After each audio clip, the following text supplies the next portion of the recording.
welcome to the Bookyard. I'm Sam. And I'm Kai. Welcome to a world of wonder. What's that from? I don't actually know what Sam, it's from. you know I'm terrible with those. Kai's really bad at that game, but I also have no idea what that's from. So, how was your week this week? You know, I gotta be honest with you. Me and my roommates have been pranking this guy in our ward, and we've been having a blast. Well, I've been having a blast. I love a good prank. Prank queen. But the whole point of doing this was so he would fall in love with my roommate. And then my roommate comes to me and she's like, yeah, I don't like him. Bitch, what was the point of doing all of that? What was the point? So I feel kind of sad, especially because I really wanted them to be together. Also, if you're not from Utah, ward just means they go to church together. Oh my gosh, yeah, sorry guys. I got my Mormon brain on. So yeah, that was just kind of tragic. That sucks. What were all those pranks for except for fun? I know, we even had this like mannequin head we were gonna do something with. Ew, I like it. It was fun, except he dropped off a present on Saturday, just being like, yeah, here's the end of it. Sorry, I've been pranking you guys. Oh, was it nice? What was in it? I actually haven't opened it yet. Ooh, I want to know. Me too, but apparently it doesn't matter anymore. I guess not. So I'm kind of emo about it. No more pranks. But anyway, how was your week? My week's good. We're getting ready to go to Peru here in just a few weeks. Ooh. To visit my husband's family. So Yay! We're getting all worked up for that. So excited to eat Peruvian food. Oh, we never went to get Peruvian food. I know we need to go get Peruvian food again. There's actually a pretty good place in Orem. So if you need a recommendation, send us a message. If you really need Peruvian food, Google is a great resource. And also you can talk to us if you want. Also, go with someone who speaks Spanish. Yeah, no, they were not thrilled that Kai couldn't speak Spanish there. But it's okay. But we're really excited about it. I'm really excited to go see M's family again. Yay! He hasn't seen them for like over 2 years, so I'm super excited. I bet he's only a little excited. He's only a little excited. I think I'm probably more excited than he is, honestly. Really? Except he's way excited about food. I figured. He really misses Peruvian food. Yeah, I get it. Anyway, today we're going to be asking some very important questions. Who am I? Where did I come from? Where am I going after death? JK! Just kidding. Just kidding. Today we're actually going to be talking about the enemies to lovers pipeline, which is another one of our theories. Yay! And we're going to answer some very pressing questions. Specifically, does hair color determine your destiny in fiction? Hair color is pretty important. Following that up, what is the first thing you notice about somebody? Ooh, that's interesting. Okay, Kai game time. Give me just a second. Yes. Probably either, you know what? It's noses. Really? I'm a nose girl. I know this is super weird. My husband has a beef with me because I always knew I was going to marry someone with like a giant nose. Like, oh my gosh. Like just, you know, when they're like, yeah, his nose was just like slightly crooked and you're just like, oh. I had a thing for Kylo Ren. You would. I daydreamed about his nose. Specifically. Ew. I loved it. Ew. M has a perfect nose, so that's why he has beef with me because he's like, that's not what I look like. And I'm always like, sorry. It was I'm in a sticking past Kylo life. Ren. But noses. What about you? I think I'm going, this is weird. The texture of their hair. Interesting. Okay. When I see someone, I'm looking at what their hair looks like. Is it thin? Is it wispy? Is it curly? Is it crunchy? Is it wavy? Is it straight? I don't know why. Someone walks up and I'm like, what that hair do? You know? Yeah, I like it. You were saying crunchy and I immediately was just like, Doritos. No, gel crunchy. Or Dorito hair. 2 different kinds of crunchies. That's fine. Yeah. Do you ever play Roblox? No, I know you and Selfie do, right? Yeah, me and my sister play Roblox. I am an adult. But anyway. Still fun. Yeah, there is hair that's like the default hair when you build your avatar in Roblox. And everybody who's cool, Obby, calls it bacon hair. Actually, I do know what that is. Cody showed it to me once. He was like, hey, bacon hair. And I was like, what does that mean? I don't know why Dorito hair, it all reminded me of bacon hair. So you see a person and you're like, yes, this is burrito hair or bacon hair or... No, that's Roblox. Oh, I just wanted to know like how that applied there, you know? Sorry. No, I just jumped from Doritos, crunchy, to bacon hair. I'm following now. Yeah. Just took me a minute. So, and this episode is starring also Sam, who's a dumbass again. Not sponsored by Roblox, but Roblox hit us up. Honestly, they could. I'd start playing, maybe. Would you? You know, if someone's going to pay me money, I will do a lot of things. I am too poor for moral codes. I hate those obstacle courses on Roblox. Yeah, I know what you mean. I'm sorry. I'm just way off topic. Let's get on to this enemies to lovers pipeline, though. Okay, let's first explain what we mean by the enemies to lovers pipeline. As with all very scientific theories, Kai and I just made this up while we were at work. Boom. This is our third theory. Third theory. Wow, that's quite a lot. Time flies when you're having fun. Yeah. Enemies to lovers pipeline basically just means that when a character has certain traits, they are more likely to end up becoming the love interest. Because we read a lot of books where women are the main characters, this list is mainly about male enemies. Yeah. So like if you have a description of an enemy or certain characteristics of an enemy, you are put on the enemies to lovers pipeline when you meet certain characteristics. So I think most readers can kind of imagine in their brains what these are. We'll read a few of these descriptions. I'll have Kai start here. These are descriptions of characters, specifically the main male characters, in books that are pretty popular. Like we haven't chosen any like obscure books or anything like that by any means, but we want to like have you note some of the characteristics that come up frequently for the people who end up becoming like some kind of lover in a book. Yeah, love interest. Yes. So I'm going to start here. It says, everything about the stranger radiated sensual grace and ease. High fae, no doubt. His short black hair gleamed like a raven's feathers, offsetting his pale skin and blue eyes so deep they were violet, even in the firelight. They twinkled with amusement as they beheld me. And that is from A Court of Thorns and Roses, and that's describing none other than Rhysand. Way to be Rhysand. The Little violet cute eyes stuff. always kind of threw me off, but that's okay. It was kind of creepy. I kind of liked it, but I was like, okay. Kind of giving like Sleeping Beauty. Because doesn't Sleeping Beauty have purple eyes? Maybe. Nope. Wait. Yep. I automatically feel less dumb because you were confused too. You know, this can be my time to shine in the dumb spot. I've been taking the spotlight for 7 episodes. It's your turn. I'm ready for yours though. Okay.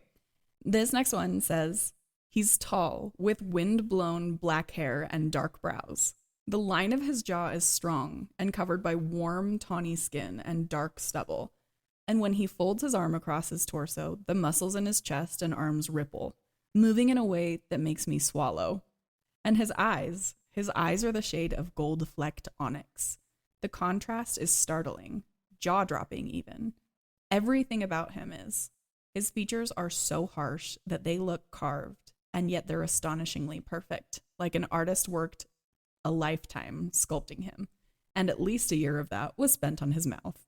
Oh, ow. That's got to be a mouth, you know? Oh, yeah. That's from Fourth Wing, and that is about Xaden. Ugh, Xaden. Quick question, though. What is tawny? Okay, tawny is, from my understanding, it's like a shade of brown. It's like generic person of color, you know? Like when someone is not like, this person is black or this person is whatever, it's a shade of brown, basically. It's signifying that this person isn't white. Well, and I feel like every fan art I've ever seen of Xaden, he's white. So is that just wrong, or am I just colorblind to tanness? Honestly, he may just be like, because I've seen a bunch of them and he's pretty tan. Okay. So, I don't know. I'm probably just thinking of the wrong shade then. That's okay. Doesn't really matter. He's I think sexy in my mind anyway. Yeah, I think authors use it a lot when they like want to keep it like pretty open, but also want to like make sure that you know they're not like white. Yeah, I've never really been into the no. I'm gonna take that back. I'm always into the paleys. Yeah, you really love white people. I do. You go out in the sun and get burnt by just looking at the sun. I'm so sorry. That's why we're friends, I think. Yeah, you white. Do not like. That's not what I meant. Were you just gonna say that I don't like white people? Yeah, and that's not what I meant at all. Let me re-say it. You are not attracted to extremely white people. Like no, choosing a partner. No, absolutely not. It freaks me out. One time someone talked to me about the British royalties like incest problem. And every time I look at like a very pale person, I always just assume the worst, you know? How old were you? Like 7? Yeah, I'm pretty sure people were just like, oh, yes. It was like a history lesson, I think. And they were like, oh, geez. As one knows, like the royalty came across these issues because they all married their cousins. And I was like, oh my gosh, they look like my cousins. Long story like, short, Kai's into the pasty white. Which is interesting because you are Native American. I am ethnic, so kind of weird. References. Oh, yeah. Hence why I'm single and Sam is married to a Peruvian. Who's pretty white. And sorry. Anyway, let me tell you my next description here. He smiled at her. It was a polished smile and reeked of court-tainted charm. Yet there was something in his eyes, strikingly blue, the color of waters of the southern countries. The way he contrasted with his raven black hair that made her pause. He was achingly handsome and couldn't have been older than 20. And that is none other than Dorian from Throne of Glass. Cute little Dorian. Oh my gosh, I just love him. I could eat him right up. Just eat him right up. Okay, and this last one says, as soon as their eyes met, he gave her a lazy smile. He was tall and lithe, with cheekbones that could cut stone. It was really small, but she does go on to describe this person as like dark hair, everything like that. It's from Divine Rivals, and it's describing Roman. Okay, so obviously these descriptions aren't like comprehensive, but these are some pretty well-known characters from some popular, and specifically these are from like romantasy books. Mm-hmm. Divine Rivals is a little bit different. It's less like, I don't know, less into the genre, I would say. Yeah. Because it kind of has like a historical like feel to it. But they're definitely popular books. In this list, we wanted to talk a little bit about how all of these men specifically are described in fairly similar ways with specific characteristics. So we kind of made a list together. Yeah, I do have to say quickly, though, that while compiling this together, we only talked about the first intro of meeting this character. Throughout the series and like throughout the book, there are obviously more descriptions specifically about their physical characteristics, but this is just like the first look at them. Yes, and we didn't include, because this is the first description, some of the non-physical characteristics, but we will talk a little bit about those in this episode as well. Mm-hmm. The list we kind of compiled at the beginning is, first of all, tall. I think every single one of them just said tall in those paragraphs there. No short kings around here. No short kings around here. So sorry. I'm sure there are some, and obviously there will be exceptions to this. This is kind of just a theory about like general hints where if someone's being described and they're using these characteristics, you can pretty much peg that they're a contender for like a love interest spot. Yep. So tall. Mm-hmm. You've got tattoos. Mm-hmm. Back muscles or any like rippling or corded muscles. Like we see that a lot. We get like ripple or corded or like any kind of muscle descriptor. Yeah, and I personally hate when it says rippling muscles. It just makes me feel so weird. I don't know why. Can you picture the actual movement of like like a wave, just kind of like icky? Yeah. Yeah, I get it. I'm just not really into the rippling, but I do like some muscles. Yeah. Except my regular type is a scrawny boy as well. That's true. This is not like a reality situation. This really isn't. This is so fantasy. Yeah. We also get a lot of lazy smiles. Mm-hmm. I am remembering, we just talked about this in one of our previous episodes. Carden has a lazy smile a lot of the time. He does, yeah. And then they, specifically on this list, we also talk a lot about hands for some reason. There are a lot of talks about like lips and then also hands. Like, well, what is with the hands thing? Like, why don't we ever talk about feet? Because you know the whole saying about the bigger the sock. Wait, what's sock? You know what I'm talking about? Where it talks about how big their feet are, like equivalent to their dick size. Yeah. Why don't we talk about their feet? Because we always end up getting their leathery peen. Why don't we talk about their feet? Oh no. Honestly, I think it's probably like a first impressions thing. Like I don't know of a point where I've ever looked at someone and been like, and they had dark hair. And then like glance down and been like, and size 12s, you know, like I don't think I've ever. But like if we're feeding into like characteristics and like what it might insinuate. I do think that hands play a big role in that, sexually specifically, because I think in a lot of like female written literature, hands become like a very important sexual organ. Yeah, but a lot of those times they also have shadows with them that do most of the handwork. Yeah, I would say that's probably like only a shadow daddy situation, you know? 1/3 of the ones that we read, shadow daddies. Yeah. 1/3 of the love interests have some sort of shadow daddy. Yeah, I think that's probably true. I think that's mostly like a recent thing in romantasy. Thank heavens. I love a shadow daddy. Yeah, you do really love a shadow daddy. Yeah. Continuing the list, some kind of animal trait. Mm-hmm. Carden also has that. He has a tail. Oh, yeah. Reese has wings. Yeah.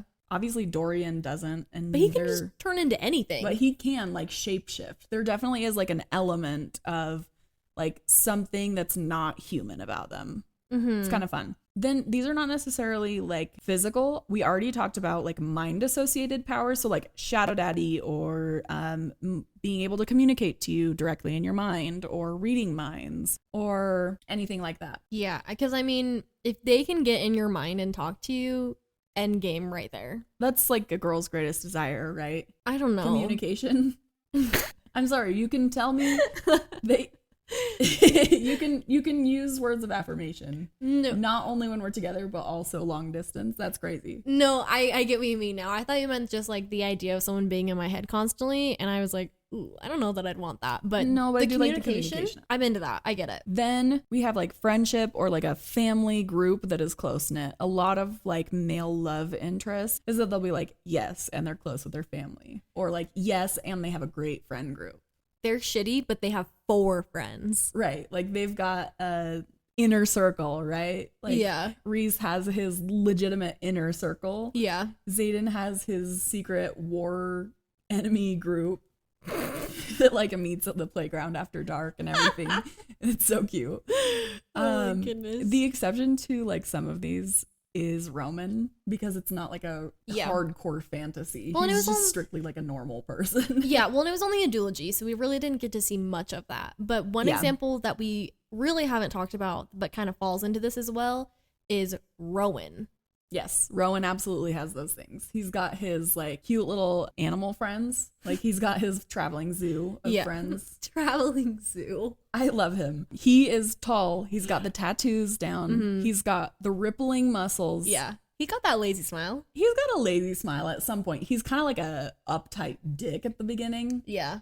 But like eventually you've got like a lazy little smile. And she does focus pretty heavily on his hands, I believe. His big ass hands, yeah. Because he's just like absolutely giant, if I remember correctly. Yeah. He's just he's like 7'2". No, I think Lorcan is like 7 feet tall. Right. And I think Rowan is like slightly shorter than that. Like 6'9". But he's just like an absolute giant of a man. How tall is Aelin? I don't know, probably just like normal. I don't think they ever concentrate on like how tall the like main character is, except to like in comparison with the like hot one.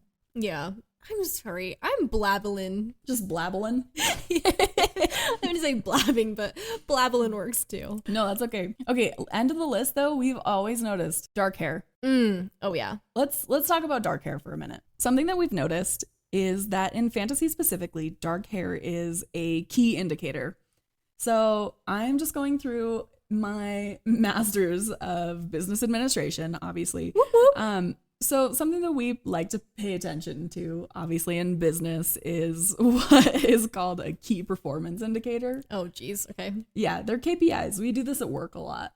They'll be like, patient satisfaction is a key performance indicator. We want to like make sure we know. Yeah. Dark hair is a key performance indicator in fantasy series about whether you'll do well as a love interest, right? Yeah. A lot of times people will like start off and they'll be like, there was this beautiful person and he was like blonde or red hair or whatever. And you're like, this is not a key performance indicator. He may not have what it takes to go the long run. So we prefer dark hair regardless.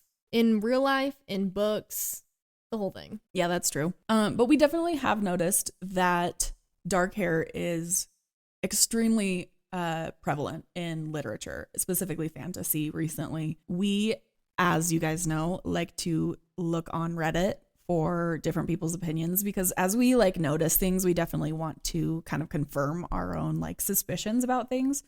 So I have a few things. I'm going to have Kai help me with this second one here. But the first post that we saw was written by Reddit user Closeted Romantic from about a year ago. They said, I've been painstakingly making notes about the MCs of every single book I've read since making my first post. She goes on to say, yes, you read that right. Because this woman made like full on graphs. I don't know if you remember this. She had like pie charts. She had bar graphs. She had like analyzed hundreds of books.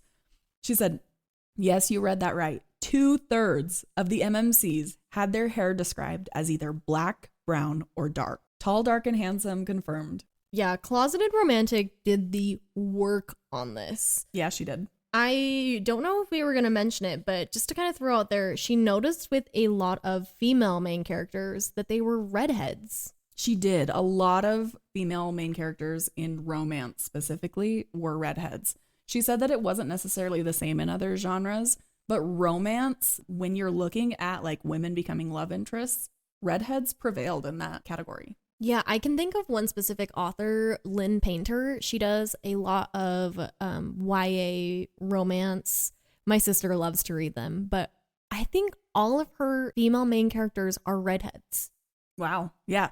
And it's not really indicative of the population, right? Like a lot of the world's population is like dark haired and everything, but not 2/3 of the world of men are dark haired, and not more than a few % of the world is redhead in women, you know? Yeah.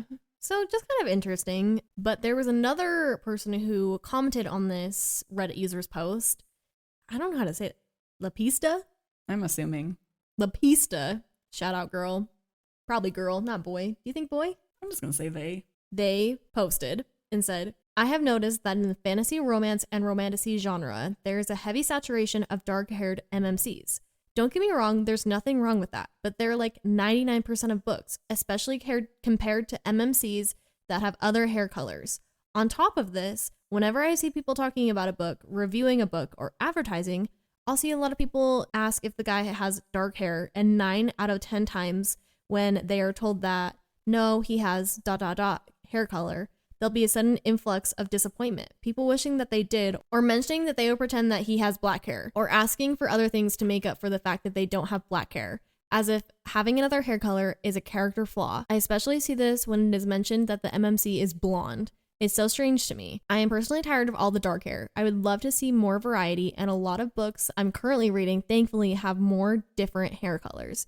But that's only because I'm dodging black-haired MMCs left and right. I don't know, I have a lot of thoughts reading that. I think that it's very interesting that this person was so like disgusted by the dark-haired community, but at the same time, I'm super not into blondes. But I just can't imagine myself like hearing that a series has a blonde love interest and then thinking, I'm not gonna read that. I don't know, am I the crazy one? No, I think that that's true. I don't think I would do that as well. I think there are a few books where people have actually said to me like, oh, the main male character is blonde, or the MMC is like red hair.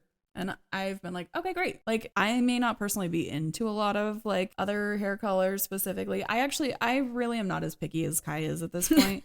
I don't love platinum blonde. I think it's icky. I don't like it. But I don't have like tons of preferences when it comes to like a fictional main like character. So I don't know. I think that her like disgust of it, maybe she is really just coming from like, I wish there were more variety. Yeah. Or maybe she's like just tired of seeing the same thing. I think that's part of why we decided to talk about the enemies to lovers pipeline. Yeah. Is that we were consistently reading books and we were like, yeah, no, if they're introduced in this specific way, we kind of already know where the book is going. It became less of like a physical description and more of like a personality trait, right? Right. Well, oh, sorry. No, that's okay. Like the author would be like, oh yeah, they have beautiful dark hair and they're muscled and ripply. And you were like, I'm automatically associating this person with an important like love interest role in my brain.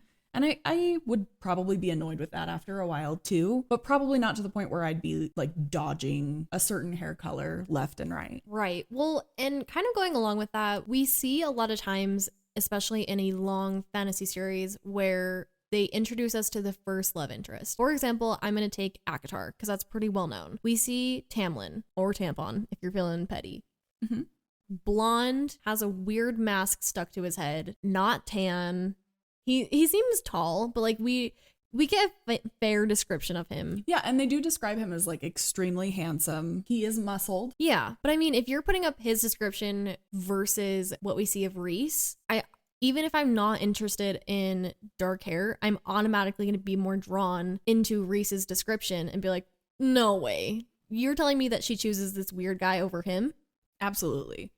Like they definitely are like literary techniques almost that have become like so recognizable that it's kind of just like, okay. But I'm assuming that there are other things like that in like male dominated literature. I'm sure you get a lot of, and to be fair, I haven't read a ton of it lately just because I'm kind of moving away from it. Yeah. But like, I'm sure that in like some pretty, you know what, let's take Lord of the Rings because I love Lord of the Rings. Yeah. Most of the women in the series, and there aren't that many, let's just be completely honest here, are described as thin, ethereal beauty, so like otherworldly beauty. Yeah. Pale. Yes. Yeah. Their hair color doesn't matter a lot, except I have noticed there are a lot more blondes. Yes. So, I mean, I'm assuming it applies to women too, right? Yeah. The other way around, but we obviously don't read a ton of that kind of literature. So it's easy to know in reverse on our end. Yeah. So one other example that we had talked about previously is Dane in Fourth Wing, just because we're kind of going off of romantasy in this specific theory.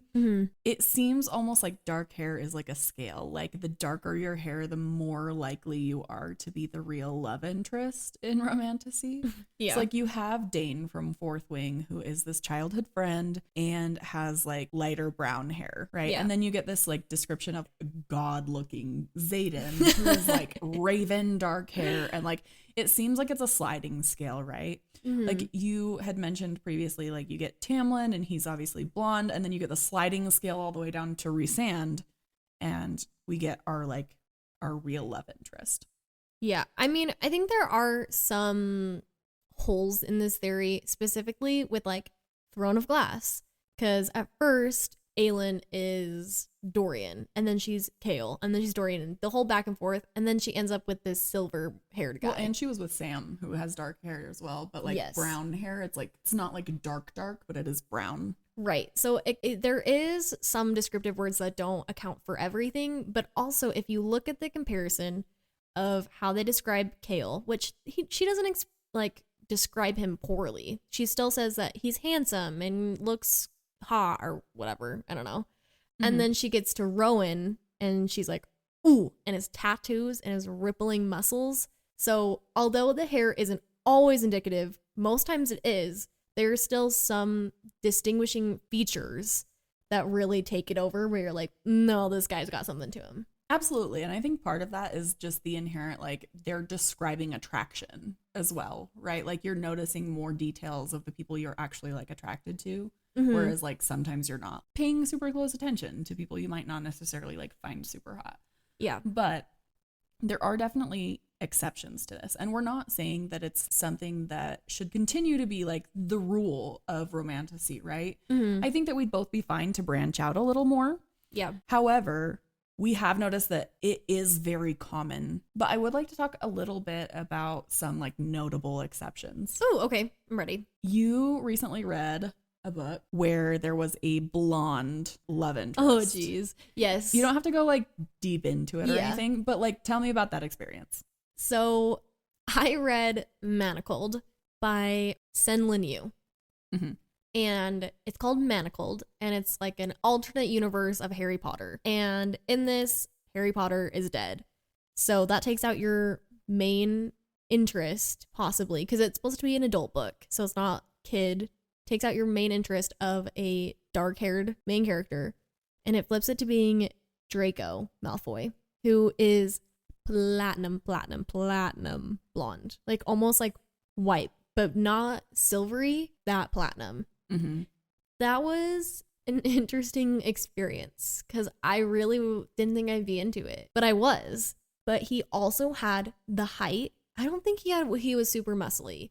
No, but he seems to be described as fairly thin. Yeah. So, but definitely like tall and like wiry almost. Yeah, and he does have tattoos or scars or that kind of thing, so it gives that description, and he doesn't really give too much away with his personality, but he does have some of those like little like sneers or smiles. So once again, the hair color, not exactly. The body build, not exactly, but some distinct physical features that give away that he is something more. Absolutely. Was that pretty refreshing to you, would you say, to like come across one that you were like, oh, this really isn't like the body or the hair type that like I would generally describe as the like MMC? Was that kind of refreshing? Real talk with you, I didn't notice a difference. Okay. That's where I'm getting kind of stuck with that Reddit user who was like, I'm boycotting that. I obviously, sometimes in the back of my head when I was envisioning the scene, or in this book specifically, it's really cool. It is a PDF and there are fan art throughout it. So you can kind of see like the scene playing out. It's only in black and white, but in those moments, I was like, oh yeah, he's blonde. It wasn't at the forefront of my mind. It was more like the characteristics and the way he acted. And although it was fun, I wasn't like, oh my gosh, yeah, he's blonde. Yeah. No, that makes sense. I think the same kind of thing happens, and obviously in a completely different world than Manacled, but we get that in like Hunger Games, right? Yes, yeah. We get the exception of Gale and Peeta, right? Gale has dark hair, Peeta has blonde hair, and he ends up being the MMC of the series. But he also has some very good characteristics. He's like a muscly individual. Yeah. They don't mention that he's like super specifically tall, but he is taller than the FMC. And he has a lot of non-physical characteristics that point him to being like the MMC. And it also is like a love triangle moment. So you are supposed to be a little bit confused, and that's okay. Yeah. Another one I most recently read, and we'll actually talk about this here in a few weeks, is from a Rebecca Ross book. It's her debut novel, The Queen's Rising. The MMC in that book is blonde. And I did notice a difference at the beginning because really? It wasn't that I wasn't suspecting it, because I definitely was suspecting it. But it was that it kind of felt like she was trying to throw it off a little bit, right? Like you weren't 100% sure if this was going to like turn into something, but it also could have been due to a lot of other factors.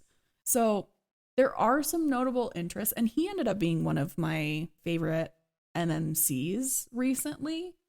But no, I think there are definitely exceptions to the rule. And I don't think that not having dark hair, like I think that people who don't have dark hair can be great love interests. Yeah, I do have a question. Obviously, we just read Ballad of Songbird and Snakes. Yeah. From the Hunger Games series. And I wondered what you thought of Snow's character being blonde. I feel like his physical characteristics were brought up so many times. Yeah, I noticed, and I wondered what your thoughts were, because Sejanus is like his opposite, and his hair color is also opposite, and he's like the good guy. Right. I actually love this because in my brain, it made sense because she was trying to characterize them by the color of their hair. And this may or may not have been Suzanne's like goal. Yeah. Right. As she was writing this book. But to me, it feels like a lot of times authors with hair color are trying to tell you who that person is without telling you who that person is. Right. Which I think is interesting, because when I think of somebody just completely out of like the context of reading, writing, and this theory, when I think of something light, I think of something more pure and better. And when I think of something dark, I think of like, oh, bad. So it's kind of interesting that she used these characteristics as like the flipped of like the solid colors, black and white. Absolutely. But I think that that's one of the main points of this theory, is that we've begun to associate in like romantasy and in some kind of fantasy genres, like a moral superiority of dark hair, which is so odd because like you said, like light themes tend to like reflect like good nature, right? But it seems like we've taken hair color and we've assigned like a moral value to it. Sejanus was dark haired, and he was like the only like really morally like upright, upstanding person in the book. Yeah. Coriolanus wasn't. He was terrible. He was terrible. Yeah. But I don't know. I'm definitely interested to hear other people's thoughts on this. So I would love if like you could leave comments, or we'll maybe make some posts about this one closer to like release date. That way we can kind of hear some of your feedback, because I think that it's really interesting and I want to see if other people have noticed the same. Another random thing. I'm sorry, I'm just spinning off here. Yeah. But you know the song by Julia Michaels where she's like, all good girls go to heaven and bad girls bring heaven to you. I think it's actually bad boys. Bad boys bring heaven to you. No. You know what I'm talking about? No. That was the worst representation of that song ever. But I'm also wondering if with that light and dark themes, it's supposed to be like the dark hair, the dark theme, bad boy. Okay, yeah. And that could be it. So many ideas with just one hair color. I know. I I think we could talk about it for hours. We might have to have a follow-up episode to this one. And we won't bore you with that today. But thank you so much for listening as much as you did today. I agree with Sam. I think we might do a follow-up on this. Gather more data. A little scientific investigation. Yeah, this is the theory. We'll come back to you with the evidence more compiled. Yeah, I like it. Let's hit Reddit. We'll make our own. What are they called? Post? I don't know. Feed? No, that's not right. I don't know what they're called. I don't know. It's something. Group? You can tell how much I'm on Reddit, and it's not a lot. It's just for this group. And I like to read stories about terrible mother-in-laws. I think that's fun. Even though my mother-in-law is like an angel. Yeah, I really like her. I like to live vicariously through people who have worse lives sometimes. Pretty awesome. Anyway, thank you again so much for listening. If you enjoyed today's episode, we post every Monday. And if you're wanting to get your fix throughout the week, you can follow us on TikTok and Instagram at @thebookyard_pod. And you can also subscribe to us on YouTube, see our videos, or YouTube shorts at The Bookyard Pod. Bye. See you guys.